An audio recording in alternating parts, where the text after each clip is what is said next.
여러분은 무엇을 원하십니까?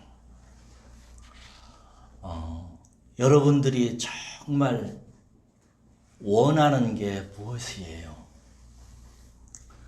여러분이 마음속에 바라고 얻고 싶어서 속에서 갈망하는 것이 여러분은 무엇입니까?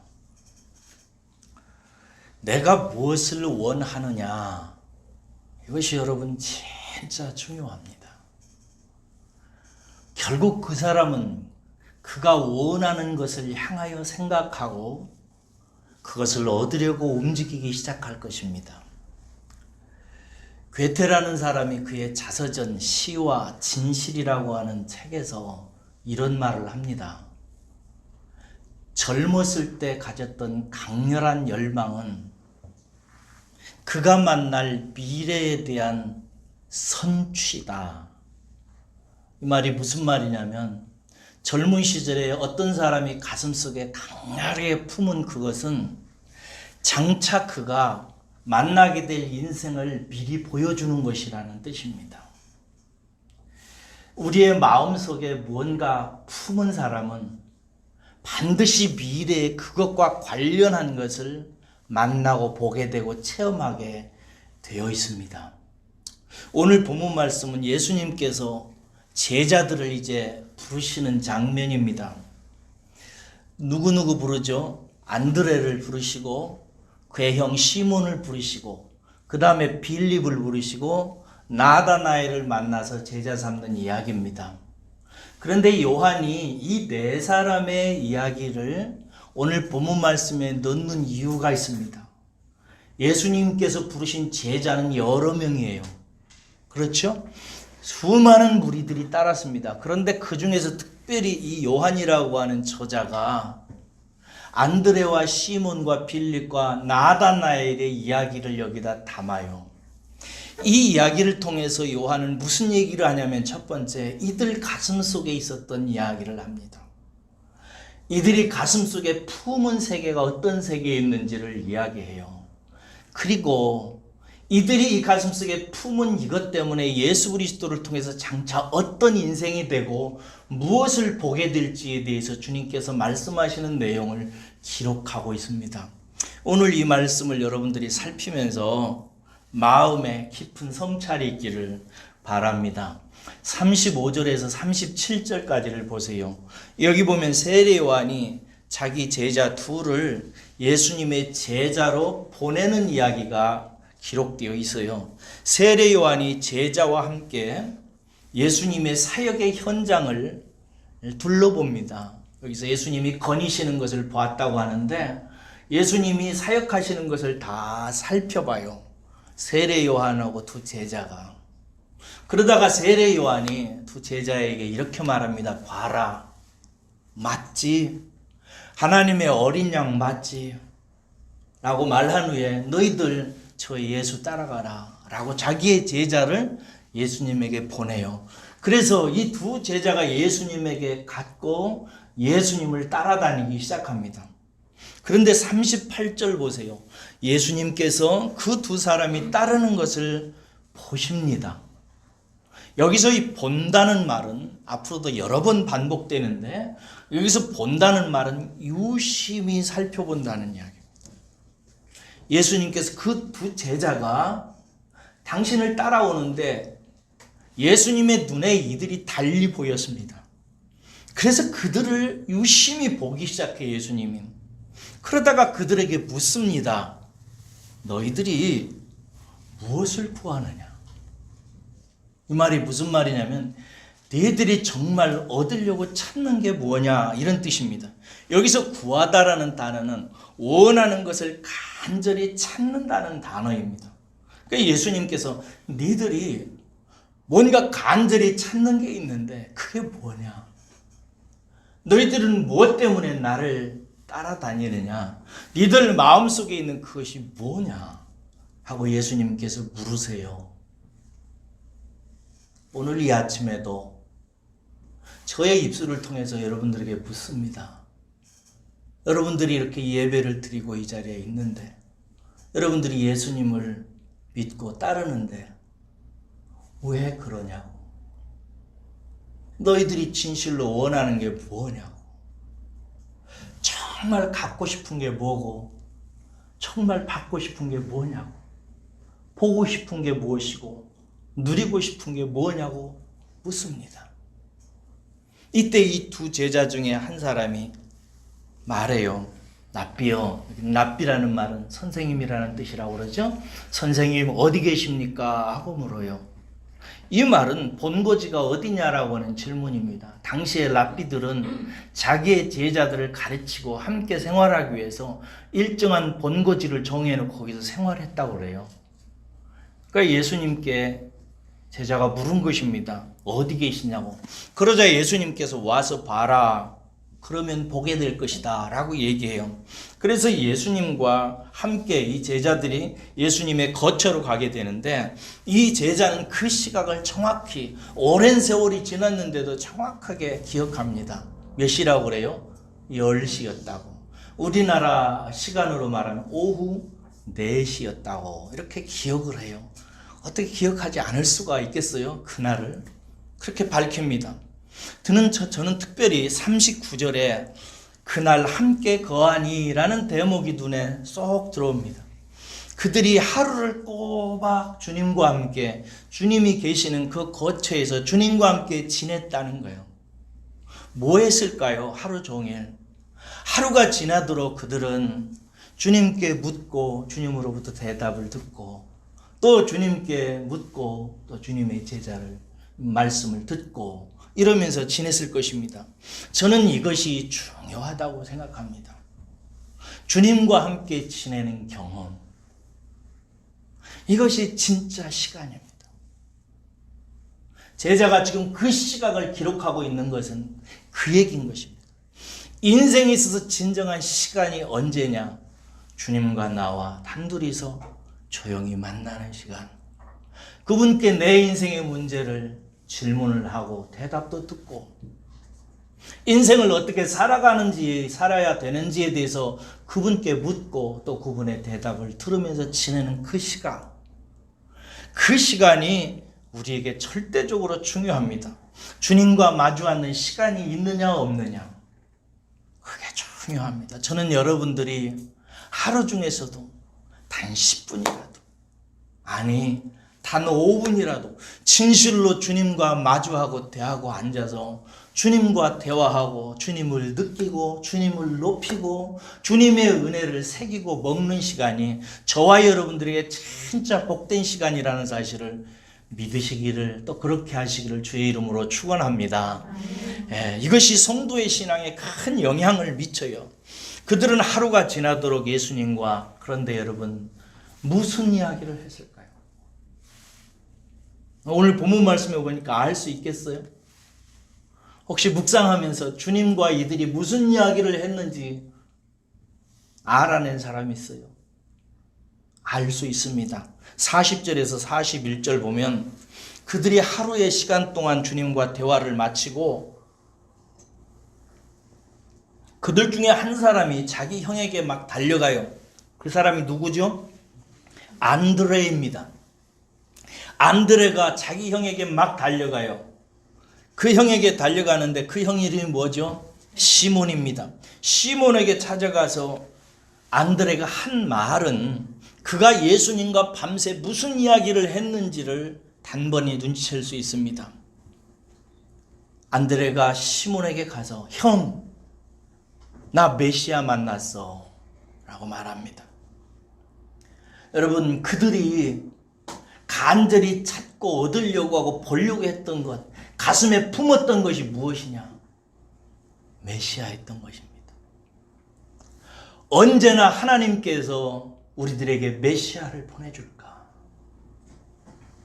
로마의 핍박 아래서 나라는 망하고 종교는 다 비틀어지고 바리새인에게 찾아가도 서기관에게 찾아가도 누구에게 찾아가도 속 시원하게 하나님의 진리의 말씀이 선포되는 것이 없는 그 컴컴한 암흑 시대에 그들이 마음속에 간절히 원했던 것은 하나님께서 옛적부터 이스라엘에게 약속하시고 보내주시겠다고 하셨던 그 메시아를 언제 보내주실지, 그 메시아가 이 세상에 와서 이스라엘을 구원하고 이스라엘을 하나님이 통치하는 나라로 만드실 그때가 언제 오는지 이들은 기다리고 기다렸던 것입니다. 그러다가 예수님을 보자 예수님에게 가서 밤새 예수님과 이야기를 하고 그들이 발견한 것입니다. 아, 이분이 그분이구나. 하나님께서 드디어 이스라엘에게, 우리에게 하나님의 나라를 완성시킬 메시아를, 기름 부으신 그분을, 그리스도를 우리에게 진짜로 보내주셨구나 라고 하는 사실을 알게 됐고, 그는 그 대화가 끝나자마자 시몬 형에게 뛰어간 것입니다. 형, 메시아 왔어. 하나님이 우리에게 메시아를 보내주었어 라고 말하는 것입니다. 그러므로 여러분, 그들이 갈망하고 가슴속에 기다렸던 것은 하나님이 약속하신 그 나라를 완성할 그리스도 메시아였던 것입니다. 여러분, 제자로 그들이 부름을 받았을 때 그들이 원했던 것은 그리스도였던 것입니다.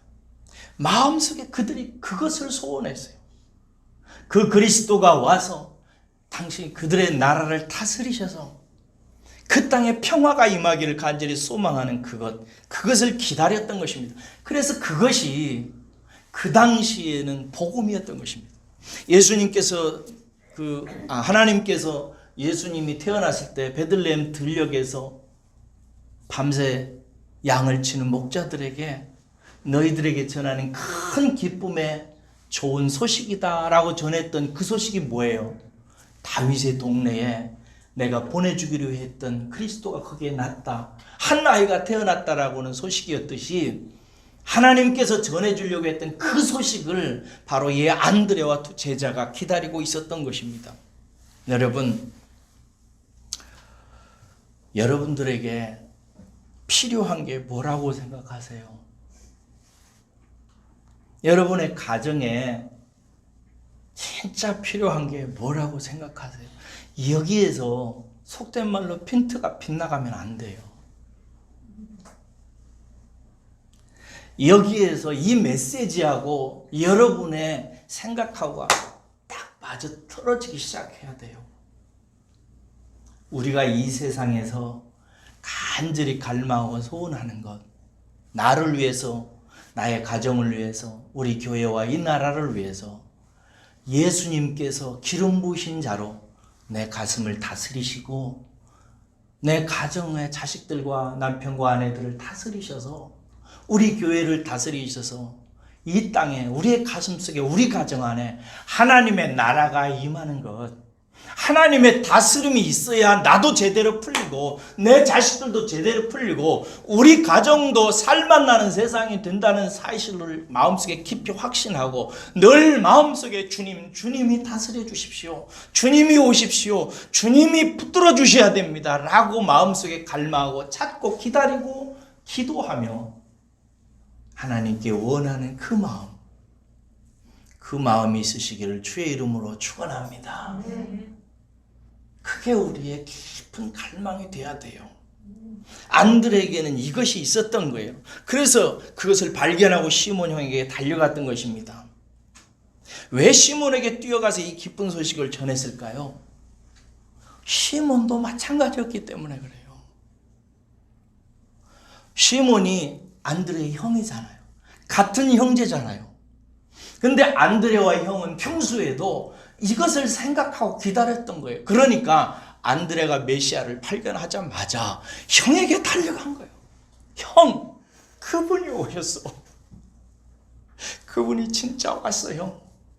그분에게 가자 라고 얘기하는 거예요. 그러자 시몬이 안드레의 손을 잡고 금방 달려가죠. 그래가서 예수님께 온 거예요. 여러분, 그리스도 메시아를 원하는 사람, 그분의 통치와 다스림을 통해서 그의 나라가 내 가슴속에 깊이 천착되어지고 우리의 가정이 그렇게 견고하게 세워지기를 원하는 사람, 그 사람을 통해서 주님께서는 반석같이 세우시는 당신의 나라를 시작하십니다. 여기 42절에 보니까 안드레가 형 시몬을 데리고 예수님께 왔지요. 예수님께서 시몬에 오시는 것을 오는 것을 뭐예요? 본다고 얘기하죠. 여기서 본다는 이 말도 같은 말이에요. 시몬이 오니까 예수님께서 시몬을 뚫어져라 보는 거예요. 주의 깊게 살핀 거예요. 여러분, 주님은 인생을 꿰뚫어 보는 분이십니다. 우리들을 보시는 분이에요. 그렇게 보신 후 시몬에게 주님께서 말씀하세요. 네가 요한의 아들 시몬이구나 라고 말씀하시면서 앞으로 장차 네가 게바라 불리게 될 거야 라고 말씀하십니다. 게바라는 말은 아람어, 그 시골 말이에요. 이스라엘 아람어인데 번역하면 베드로라 이렇게 돼 있어요. 베드로는 헬라 그리스 말이에요. 근데 둘 다 뜻은 같아요. 우리나라 말로 말하면 반석이라는 뜻이에요. 여러분, 주님은 시몬을 보는 순간 마음속에 이렇게 생각하는 거예요. 저놈을 내가 반석 같은 인생으로 만들어야 되겠다. 가만히 그 마음을 뚫어다 보시고 주님께서 마음속으로 내가 저놈을 키워서 반석 같은 인생으로 만들어야 되겠다라고 생각하신 거예요.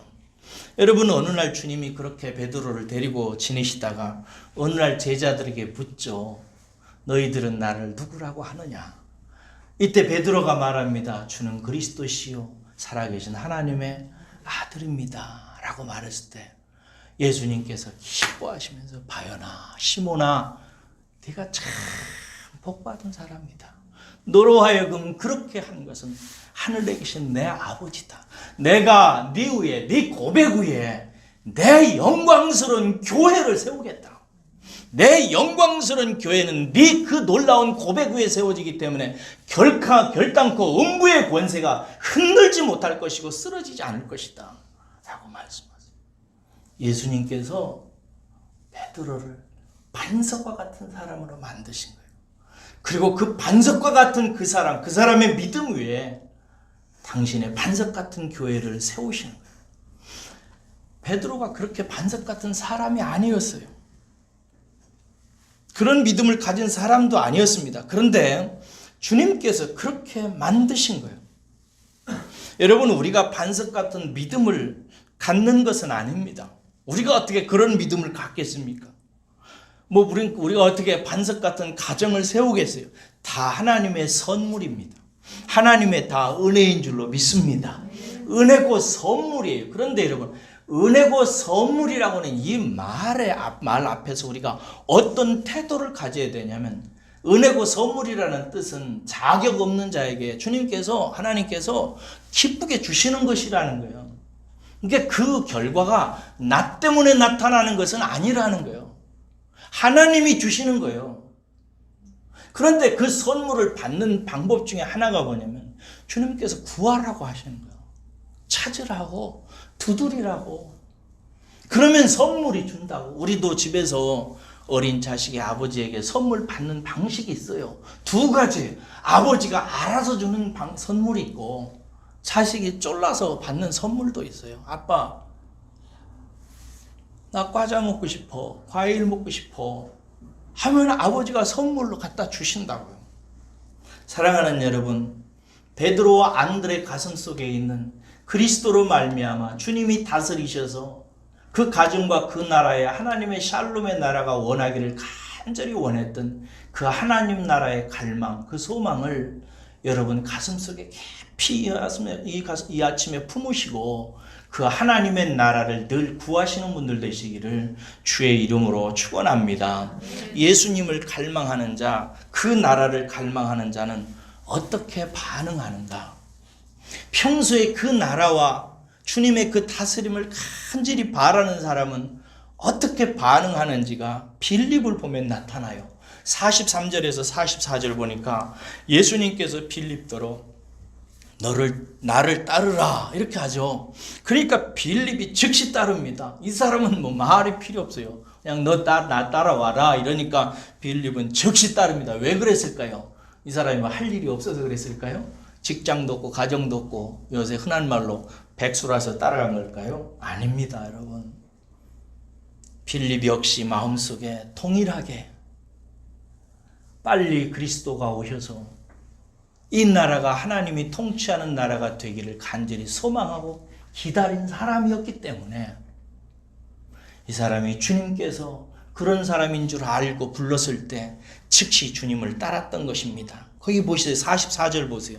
빌립은 안드레와 베드로와 한 동네 사람, 벳세대 사람이었다고 이렇게 나와 있어요. 요한이 이 사실을 왜 기록할까요? 빌립은 그냥 예수님 따랐다 이렇게 하지 않고 빌립은 안드레와 베드로와 같은 동네 사람이었다고. 왜 그래요? 평소 안드레와 베드로와 함께 교제하고 함께 기도하고 함께 그런 세상에 오기를 꿈꿨던 사람이었던 거예요. 43절을 제가 헬라어를 직역해 보니까 이렇게 직역이 되더라고요. 예수께서 갈릴리로 가시려고 소원하셨다 이렇게 돼 있어요. 이게 무슨 말이냐면 안드레와 시몬을 통해서 예수님께서 자기 동네에 있었던 한 친구가 있는데 이 친구도 주님, 우리와 함께 주님의 나라를 기다리고 있었습니다 라고 말을 한 거예요. 그러니까 주님께서 그 말을 듣고 그러냐? 그에게로 가자 라고 주님께서 재촉해서 소원하시면서 빌립을 만나러 간 거예요. 가서 빌립을 보자마자 너 빌립이냐? 예, 너 나 따라와라. 그러자 빌립이 따라온 거예요. 왜? 안드레와 베드로의 말을 듣고 말이죠. 돈에 관심 있는 사람은 여러분, 야, 돈 엄청 벌 수 있는 길이 있어. 가자 하면 즉시 따라옵니다. 먹는 거 좋아하는 사람은요, 아우 맛집 있대, 맛있는 맛집 구리에 생겼대, 가자 하면 그래 하고 따라가요. 평소 자기가 무엇을 원하느냐, 자기가 뭘 갖고 있느냐 하는 그것이 즉시 그 사람을 움직이게 해요. 저는 그전에 동양화를 좋아했는데요. 특별히 동양화 중에서 매화 그림을 좋아했어요. 근데 어느 날 제가 이제 사진을 하게 됐잖아요. 사진을 하던 어느 날 초봄이었는데 이정호 씨, 우리 구리시 연합회 사진가협회에서 저기 광양에 있는 매화마을 가려고 오늘 저녁에 출발하는데 가실래요? 그러더라고요. 그래서 제가 어떻게 할까요? 예! 하고 그날 갔어요. 밤새 광양까지 가려면 5시간 내지 6시간 걸려요. 밤새 가가지고 아침에 태양 뜨는데 그 매화, 햇살에 비치는 매화 한번 찍어보겠다고 달려간 거예요. 왜? 제가 그것을 평소에 원했거든요.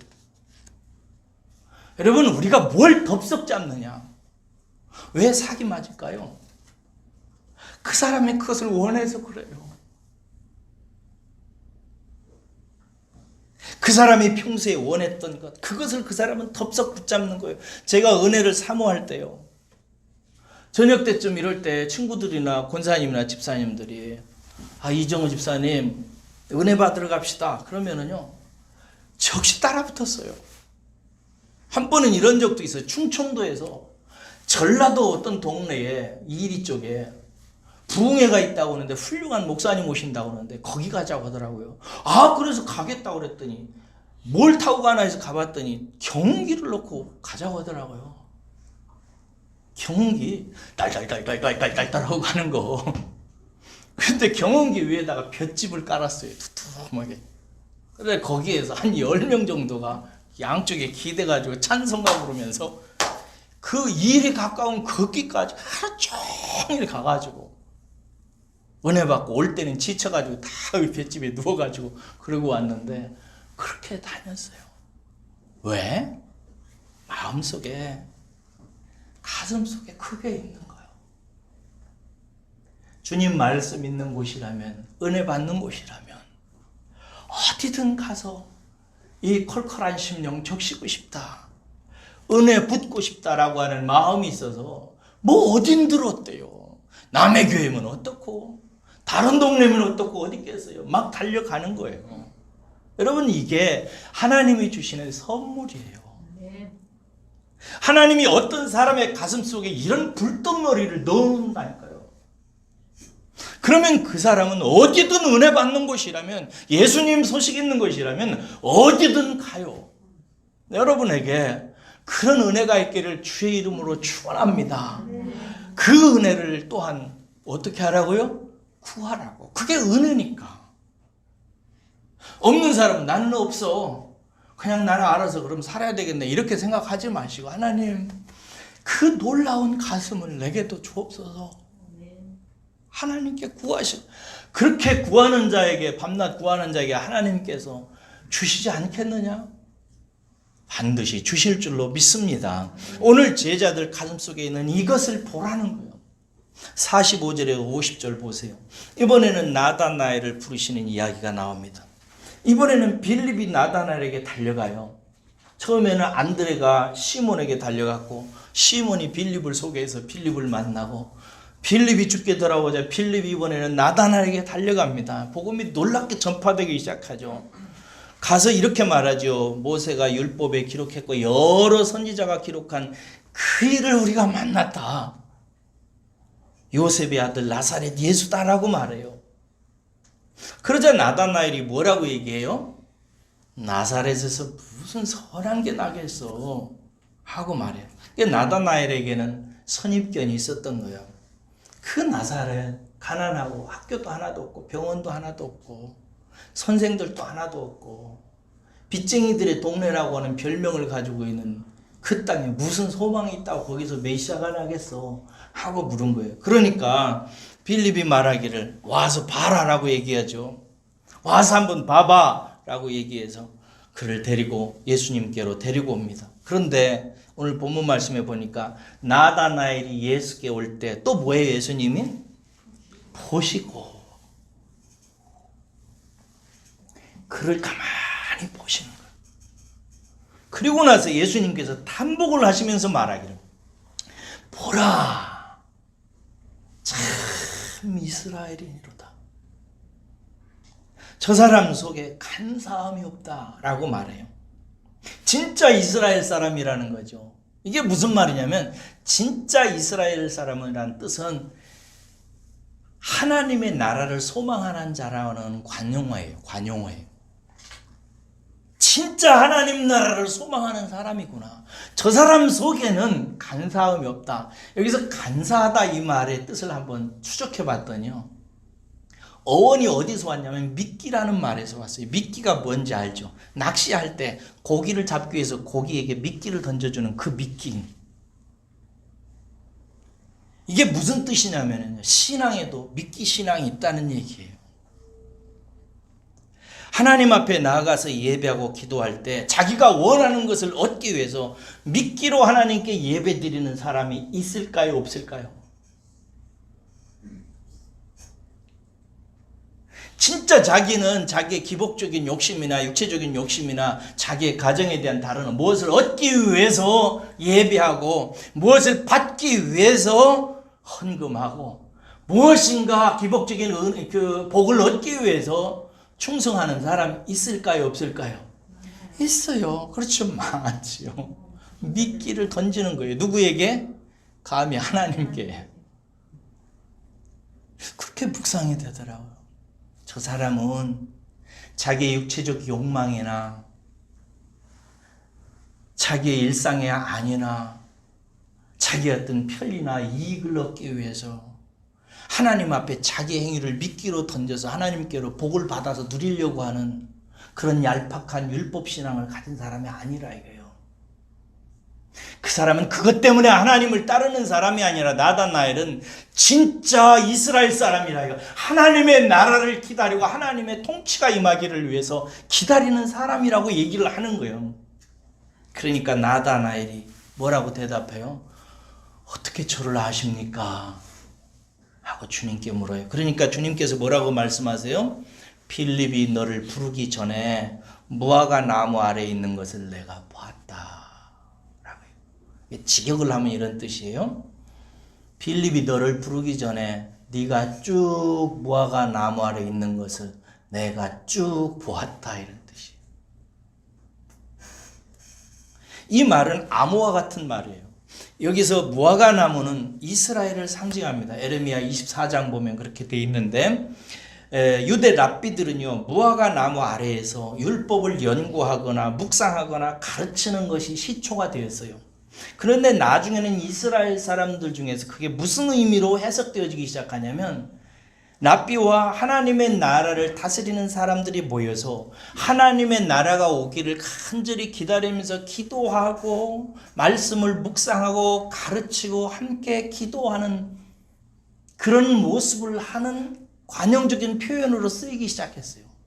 그래서 어떤 사람이 무화과 나무 아래에 있다, 이런 무슨 뜻이냐면 그 사람이 하나님의 나라 이스라엘을 위해서 하나님께서 통치하고 다스리기를 위해서 기도하고 기다리고 있다라고는 뜻으로 썼어요. 그러니까 그렇게 하나님의 나라가 임하기를 소원하며 사는 삶을 그렇게 표현하는 거예요. 그래서 무화과 아래에 사는 삶, 이것은 곧 하나님의 나라를 간절히 소망하고 임하기를 기다리는 삶으로 쓰여지는 단어였어요. 이렇게 무화과 나무 아래의 삶이 곧 나다나엘의 삶이었어요. 주님은 나는 네가 네 삶이 무화과 나무 아래에서 삶인 것을 알고 있다. 너의 삶 자체가 무화과 나무 아래에서의 삶이다.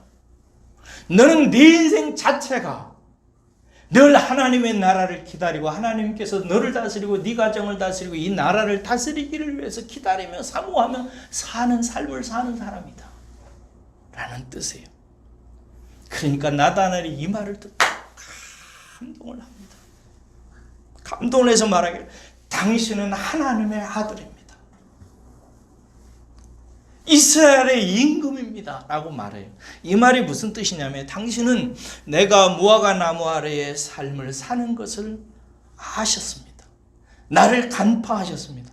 당신은 내 마음속에 있는 하나님의 나라를 얼마나 열망하는지 그 마음을 아시는 분이십니다. 그렇습니다. 나는 오매불망 하나님의 나라를 소망하는 사람입니다. 어서 좋게 하나님께서 메시아를 보내주셔서 이 나라를 다스리셔서 하나님의 왕국이 서기를 기다리면서 기도하는 사람입니다. 제가 보니까 당신이 그렇게 이 땅에 오신 분이십니다. 당신이 이 나라의 왕이십니다 라고 고백하는 거예요. 여러분, 주님께서 제자들을 부르실 때 여러 사람을 불렀어요. 별 사람들이 다 쫓아다녔어요. 근데 요한이 요한복음을 기록하면서 그 사람들 중에서 추리고출에서 안드레와 시몬과 빌립과 나다나엘 이야기만 쏙 잡아둬요. 왜 집어넣는가? 이들의 가슴 속에 있었던 것이 무엇이었는지. 하나님께서 아들을 보내주셨는데 그 아들이 누구와 함께 마음을 모아서 연합해서 하나님 나라 운동을 시작하게 되었는지를 요한이 보여주고 있는 거예요.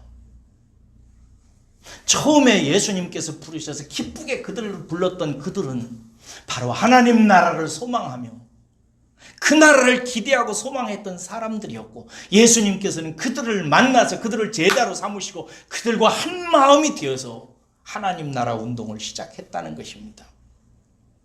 그래서 요한은 그 제자들 속에 있었던 소원과 예수님 가슴 속에 불타고 있었던 소원이 그렇게 만나서 스파크를 일으켜서 하나님의 놀라운 일들을 시작했다는 사실을 알려주는 거예요. 제가 좋아하는 말씀 중에 이 말씀이 있어요. 빌립보서 2장 3절인데 여러분들도 좋아했으면 좋겠어요. 이런 말씀이 있어요. 너희 안에서 행하시는 이는 하나님이시니 자기의 기쁘신 뜻을 위하여 너희에게 소원을 두고 행하게 하시나니 라는데, 우리 안에서 행하시는 분이 있대요. 누구라고요? 하나님. 하나님이 우리 안에서 당신의 역사를 행하세요. 믿으십니까? 하나님의 나라의 역사는 우리를 통해서 이루어지는 거예요. 믿으십니까? 예. 우리 안에서 행하시는 그 하나님이 계신데, 그 하나님은 자기의 기쁘신 뜻을 위하여, 누구의 뜻을 위해서? 자기 하나님의 기쁘신 뜻을 이루기 위해서 우리 안에 뭘 두신다고요? 소원을 두신다고요. 누구의 소원을? 하나님의 소원을 둔다는 얘기예요. 이런 말을 잘못 해석하면 내가 소원을 갖고 막 우리 집안 살림 잘 되고 뭐 장사 잘 되고 건강하고 우리 자식들 성공하고 이런 막 소원을 가지고 막 기도하면 하나님께서 그 소원을 통해서 일하신다고 하는데요, 전혀 감을 잘못 잡은 거예요. 하나님이 우리 안에서 행하시는데 우리 안에서 행하시는 그분은 먼저 당신의 그 나라의 일을 우리를 통해서 이루기시기 전에 우리 속에 뭘 둔다고요? 하나님의 소원을, 하나님의 기뻐하시는 뜻을 우리의 가슴 속에 넣어놓는다 이거예요. 여러분 안에 그 소원이 임하기를 주의 이름으로 축원합니다. 여러분 안드레와 시몬과 필립과 나다나엘 가슴 속에는 이미 하나님께서 그 선물을 주셨어요. 그리고 그들 가슴 속에는 이미 그것을 품고 있었고 오매불망 그 소원이 하나님께서 어떻게 우리를 통해서 이루시는가 기다렸던 것입니다. 주님은 제자들 가슴속과 그렇게 하나가 되었어요. 아모스 3장 3절에 이런 말씀이 있어요. 두 사람이 뜻이 같지 않은데 어찌 동행하겠는가. 어떤 사람이 함께 길을 가는데 두 사람의 뜻이 같지 않아서 어떻게 함께 동행하겠느냐 이 말. 주님께서 친히 함께 동행하시를 기뻐하시는 사람들을 이렇게 부른 것입니다. 이런 제자들에게 50절에서 51절에서 주님은 놀라운 말씀을 하시네요. 뭐라고 그래요? 내가 너를 무화과 나무 아래서 보았다 하므로 믿느냐? 이보다 더 큰 일을 보게 될 것이다. 그러면서 말씀하시기를 또 이르시되 진실로 진실로 너희에게 이르노니, 진실로 진실로, 헬라말로 아멘 아멘인데 요한복음에만 나오는 독특한 표현입니다. 다른 성경에는 이런 표현이 없어요. 진실로 진실로. 모두 다 몇 번 나오냐면 요한복음에 25번 나오는데 요번이 처음으로 이제 나오는 말입니다. 이 말은 요한이 예수님을 통해서 나타난 진리를 예수님의 입술로 말씀할 때에 정말 중요한 말을 할 때 꼭 기억해야 되고 깨달아야만 되는 말씀을 할 때 요한이 모두에 쓰는 단어입니다. 진실로 진실로. 예수님께서 그렇게 말씀하셨다는 거죠. 이걸 알아야 된다는 거죠. 너희들이 보게 될 것이라는 거죠. 뭐예요? 두 가지. 하나는 하늘이 열리는 것을 보게 될 것이다. 두 번째는 하나님의 사자가 인자 위에 오르락내리락 하는 것을 너희들이 볼 것이다. 이 두 가지를 너희들이 보게 되고 이 두 가지 때문에 너희들이 인생이 새로운 삶을 살 것이라는 거예요. 하늘이 열린다는 것은 무슨 뜻이냐면 이사야서 64장이나 에스겔서 1장이나 혹은 다른 신연서나 신구약 중간사에 나오는 문서들이나 이런 데에서 자주 나오는 표현이에요. 하늘이 열린다는 것은. 그건 무슨 뜻이냐면요. 구약성경 말라기가 끝나고 나서 세례 요한에 의해서 하나님께서 말씀하실 때까지를 뭐라고 한다고 그러죠? 침묵이라고, 암흑기라고. 왜? 하나님께서 말씀을 안 하셨던 시기라. 다른 말로 말하면, 은유적으로 말하면 하늘이 닫힌 시기다. 그러니까 너희들은 이제 하늘이 열리는 것을 보게 될 것이다. 이 말이 무슨 말이에요? 하나님의 계시가 나를 통해서 성취되어지고 회복되어지고 이루어져 가는 것을 너희들이 보게 될 것이다. 너희들이 그렇게 하나님 나라의 통치를 기다리고 하나님께서 메시아를 통해서 당신의 나라의 일을 하는 것을, 그 계시를 보기를 그렇게 원했는데 이제 너희들이 그걸 보게 될 것이다. 여러분, 소원하는 자가 갖게 됩니다. 믿습니까? 갈망하는 사람이 보게 되는 거예요. 은혜를 구하고 찾는 사람이 그것을 받게 되고 찾게 되는 것입니다. 그들이 그렇게 하나님의 나라가 이루어지는 것을, 그 계시의 현장을 보기를 원했기 때문에 주님께서 그들을 불러서 그들에게만 얘기해 주는 거예요. 너희들이 그걸 보게 될 것이다. 너희들이 그렇게 소원했던 그 하늘 열려서 하나님의 계시가 성취되는 것을 너희들 눈으로 보게 될 것이다. 이 얘기예요. 여러분들의 하늘도 열리시기를 주의 이름으로 축원합니다. 그리고 또 하나, 하나님의 사자들이 인자 위에 오르락 내리락 하는 것을 보게 될 것이다. 이거예요. 이 대목을 이렇게 읽으면 뭐 떠오르는 게 있죠? 야곱이 형 에서하고 아버지 쏘겨먹고 저기 바다나람 쪽으로 도망가다가 밤중에 잠을 자는데 꿈을 꿨죠? 하늘로부터 사닥다리가 내려오고 사닥다리를 타고 천사들이 오르락 내리락 했다 이 말이에요. 이게 뭘 뜻해? 이 꿈을 꾸고 나서 여호와께서 하나님께서 야곱에게 말씀하시죠. 내가 네가 다시 이곳에 올 때까지 너와 함께하고 너의 하나님이 되고 너를 인도할 것이다 라고 하시잖아요. 천사는 여러분 하나님과 사람 사이에 부리는 영이라고 이렇게 돼 있어요. 하나님께서 사람을 통해서 하나님의 나라를 완성하기 위해서 쓰는 하나님과 사람 사이에 일꾼이 있는데 그게 천사란 말이에요. 하나님께서 이제 예수 그리스도를 통해서 하늘문을 여시고 계시의 역사를 시작해서 계시를 완성하시는데 그 일을 누가 한다? 인자가 한다 이거예요. 이제 내가 한다 이거예요. 근데 그 증거가 뭐예요? 하늘로부터 하나님의 일꾼들이 나를 통해서 하나님의 그 일을 위해서 나 위로 오르락내리락 하는 것을 보다. 이 말은 무슨 말이냐면 하나님께서 하나님의 천사들을 통해서 영의 세계를 통해서 나를 통해서 그 계시가 성취되는 것은 너희들이 보게 될 것이다 라고 하는 뜻이에요.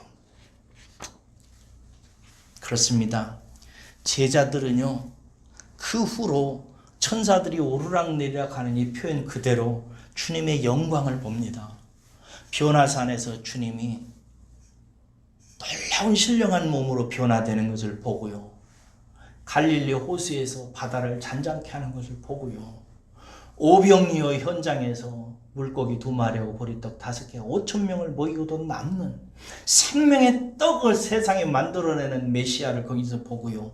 십자가를 통해서 인생을 구원하시는 예수님을 보고요. 마지막에 부활을 통해서 다 이루었다고 말씀하시고 회복하시고 일어나신 주님을 통해서 하늘 계시가 하늘문을 열려서 천사들과 성령의 역사를 통해서 하나님의 모든 복음의 성취가 완전히 이루어지는 것을 제자들은 나중에 다 보게 되고 그 보게 된 그것 때문에 제자들은 일평생 그 복음을 붙들고 예수 그리스도 메시아가 온 세상을 다스리는 통치자이고 하나님의 아들임을 선포하는 인생으로 자기 인생을 다 드립니다.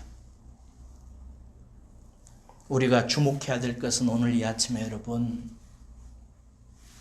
제자들의 가슴 속에 있었던 그거예요. 모두의 여러분들에게 말씀드렸습니다. 자기가 원하는 것, 자기가 소망하는 것, 자기가 진짜 희망하는 것이 무엇이냐, 이것이 그 사람의 미래를 선취하는 것이라고 괴테가 얘기했듯이 지금 내가 간절히 소원하고 지금 바라는 그것이 장차 내가 목도하게 될 내 인생에 미리 보는 현상입니다. 지금 무엇을 가슴에 품고 사느냐. 언젠가 뉴스에서 참 기가 막힌 것을 봤어요. 스타벅스라고는 커피 회사에서 준 가방을 얻으려고 날을 새고 기다리는 애들을 봤어요. 그 다음날 얻더라고요, 그 가방을. 언젠가 방탄소년단 공연 티켓을 얻기 위해서 날을 새는 애들을 봤어요. 걔들 그거 얻더라고요. 언젠가 아파트 추천권을 얻으려고 날을 새가지고 어떤 건물에 빙빙 둘러가지고 줄 서 있는 사람들을 봤어요. 좀 처참한데 어떤 할아버지는 복권을 사가지고 바닥에 엎드려서 거기에다가 그 점을 치는 표시를 하는 사람을 봤어요. 그들의 갈망은 어디에서 온 걸까요? 그들의 가슴속에 품고 있는 그것은 어디서부터 온 거예요? 그들의 미래를 보실 수 있겠어요?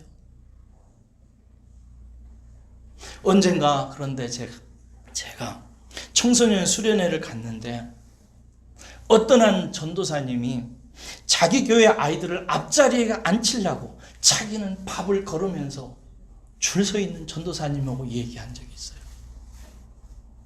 밥 안 잡수시냐고 그랬더니 안 먹어도 된다. 왜 그러냐고 그랬더니 우리 애들 앞자리에 앉히려고 자기는 굶고 있대요. 그리고 그 다음 날인가 어떤 아이가 여자아이였는데 앞자리로 나가려고 달려가다가 넘어져서 무릎을 다치는 바람에 다른 애들이 앞자리 갖고 지는 뒷자리에 앉게 됐는데 뒷자리에 앉아서 우는 아이를 봤어요. 그래서 제가 기도해 줬어요. 등을 쓰다듬어주면서 더 훌륭하다.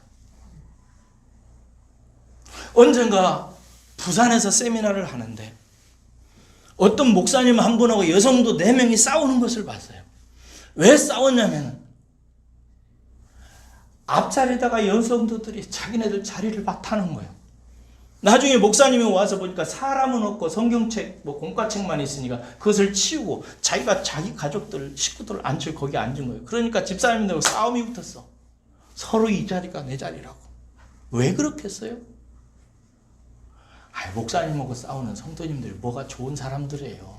참 참담하더라고. 그런데 여러분, 저는 예쁘게 보이더라고. 하나님의 나라를 침노하기 위해서 은혜의 자리라고 생각하는 그것을 차지하려고 몸부림치는 그 모습들. 나중에 제가 봤는데 그 4분의 여자 집사님들 그 동네에서 유일하게 방언받았어요. 나중에 난리가 났더라고요. 그 4사람이. 그래서 제가 역시 하나님의 나라는 침노하는 자의 것이다라는 사실을 그 자리에서 제가 확인했어요. 목사하고 싸운 것은 좀 거시기 하지만 언젠가 제가 들었는데요. 복음학교라고 하는 그 복음잔치에 참여하기 위해서요. 캐나다에서 한 커플이 신혼여행을 한국으로 왔어요. 결혼식만 올리고 한국에 있는 복음학교에 참석하기 위해서 곧바로 한국에 신혼여행을 복음학교 둘이 참석하기 위해서 온 거예요. 하와이로 가지 않고 복음학교에 참석했어요. 그런데 불행하게도 도착해야 되는 시간 10분 후에 도착했어요. 근데 그 복음학교는 절대 시간을 지켜야 돼요. 단 1분만 늦어도 안 들여보내는 곳이에요. 그 정도로 철저하게 은혜를 사모하는 사람들만 받는 곳이에요. 근데 캐나다에서 비행기를 타고 오다 보니까 한국이 트래픽이 심하잖아요. 교통체증이 심하니까 아침에 일찍 새벽에 온다고 왔는데 6시까지 도착을 못한 거예요. 6시 10분에 온 거예요. 근데 본부 측에서 어떠냐면 이 사람을 돌려보냈어요. 돌려보낼 때 이들이 둘이가 손을 붙잡고 그 신혼부부 둘이가 울면서 돌아갔대요. 여러분, 그 사람들은 지금 어떻게 살고 있을까요? 그들의 미래는 어땠을까요? 그리고 하나님 나라에서 그들은 어떤 사람들일까요? 하늘의 별처럼 빛날 것입니다. 가슴 속에 있는 그 불, 가슴 속에 있는 그 하나님 나라 은혜를 사모하는 마음, 세상에 결혼을 하자마자 둘이가 곧바로 비행기 티켓을 얻어가지고 복음학교에 와서 은혜 받고 인생 부부생활 먼저 출발하자고 그렇게 달려온 사람들, 그 마음, 그 갈망이 어디서 온 거예요, 여러분? 어디서 왔어요? 하나님이 주신 거예요. 우리의 마음속에서는 그게 안 나와요. 여러분, 속을 살펴보세요. 그런 게 있나? 안 나옵니다. 우리에게서는 선물이에요. 믿음은 선물입니다. 선물이라는 이 표현이 중요해요. 그리고 이 선물에 대해서 주님께서 말씀하실 때 너희는 이 선물을 얻기 위해서 침노하는 자가 되어서 하나님께 구해라. 구하라. 그리하면 얻을 것이요. 찾으라. 그러면 찾을 것이요. 두드리라. 그러면 열릴 것이라. 할렐루야. 열릴 것이라 그랬어요. 그 사람이 그것을 얻게 되는 거예요.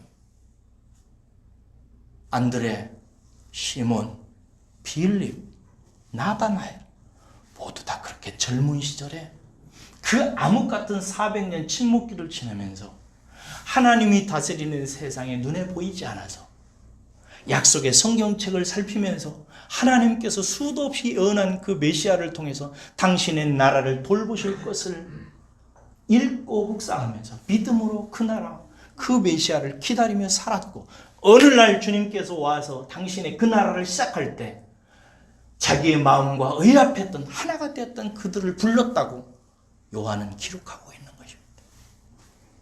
사랑하는 여러분, 이 소원이 여러분 마음속에 임하기를, 그리고 구하시고 찾으시고 얻으시기를 주의 이름으로 축원합니다. 기도하겠습니다.